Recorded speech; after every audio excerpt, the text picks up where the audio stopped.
lutuan. Ubus na tong laman ng stove namin. Kaya dun tayo dun sa malaki. Ito po yung palagi ng ina. So welcome po ulit sa aking channel. Pasensya na kung medyo pawis tayo kasi katapos po natin mag-jogging. So ngayon, isang panibagong cooking episode po. Pagluluto ko po itong anak ko ng homemade fried rice. Kasi gusto nito kumain. Instead na bumili tayo, kaya naman natin magluto. Pagluluto lang natin siya. So gusto ko lang magpasalamat sa mga patuloy na nag-subscribe. 53,000 na po yung subscriber ko. Yan, Kailangan niya, siomay, napakalaking bagay po sa akin niya kahit pa paano, kahit pa konti-konti lang. Umusad po yung aking channel. Maraming salamat po sa inyo. Sana po patuloy niyo po akong subaybayan kahit napakasimple at hindi naman po special yung mga content ko. So, kaya magluluto po tayo ng fried rice. So samahan niyo po ako sa pagluluto. Bye-bye na anak. Bye. bye! Bye-bye. So mamaya na lang po ulit. Prepare ko lang yung lutuin natin para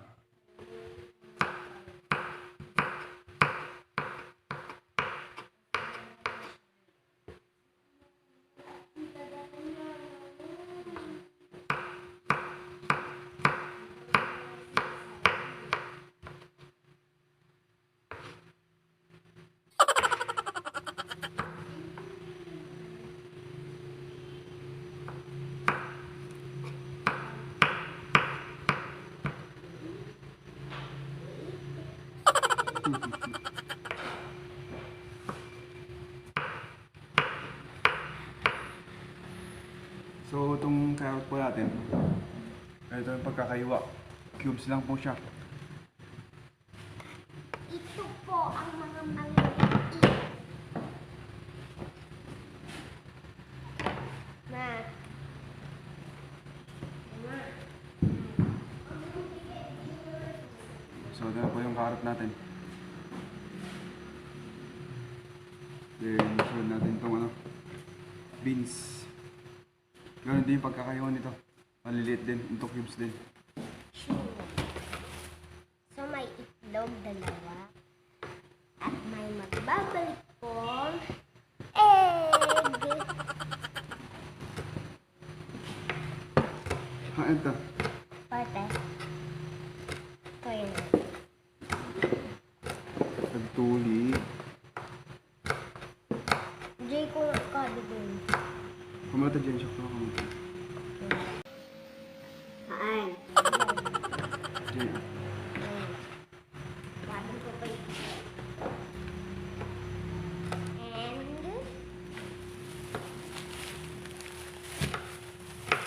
syempre dyan ang siomay. Pakita ko lang na. Diba? Galikod ko.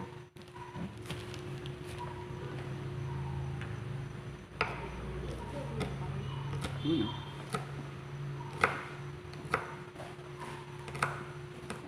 Kailangan din po natin ng bawang.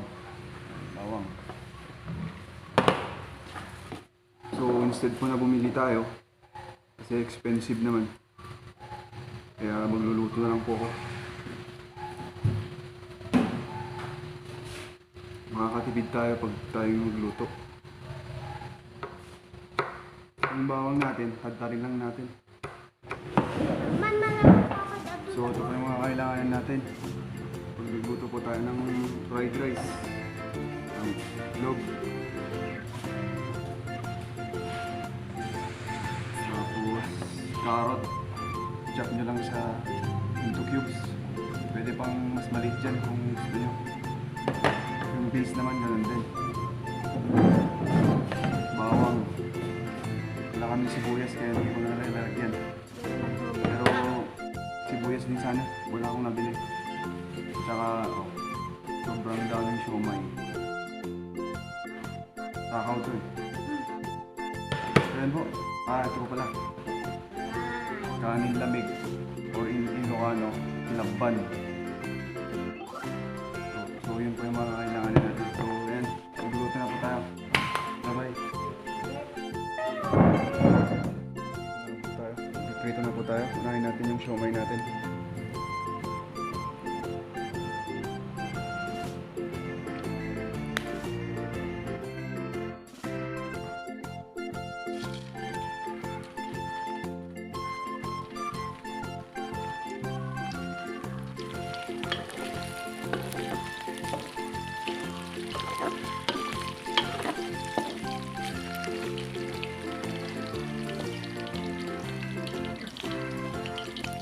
So yun, pita lang po natin siya hanggang mag golden brown.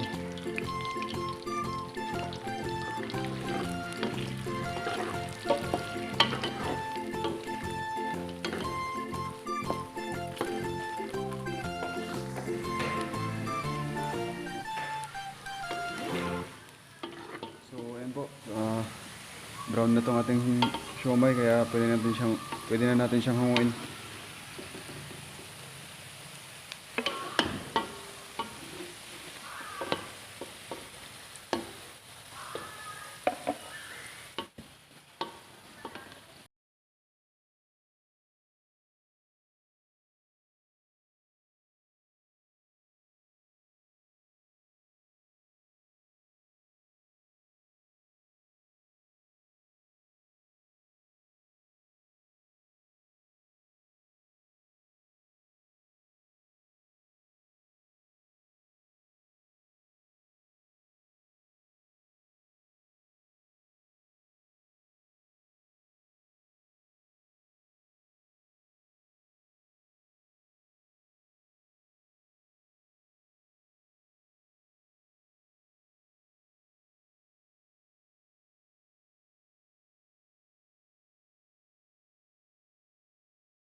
halo ulit.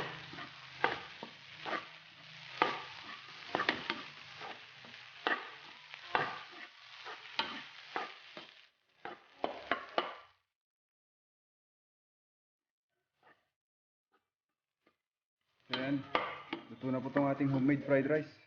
So, sasalin lang po natin siya sa lalagyan. Para lagyan natin ng siomay doon. Ito na po yung homemade fried rice natin. Nilagay ko yung siomay sa taas. Hindi ko na nilagay lahat kasi masyadong marami. Tsaka may sausawan din siyang toyo tsaka kalamansi. So, yun lang po pagluluto dyan. Maraming salamat ulit sa panonood. Happy eating!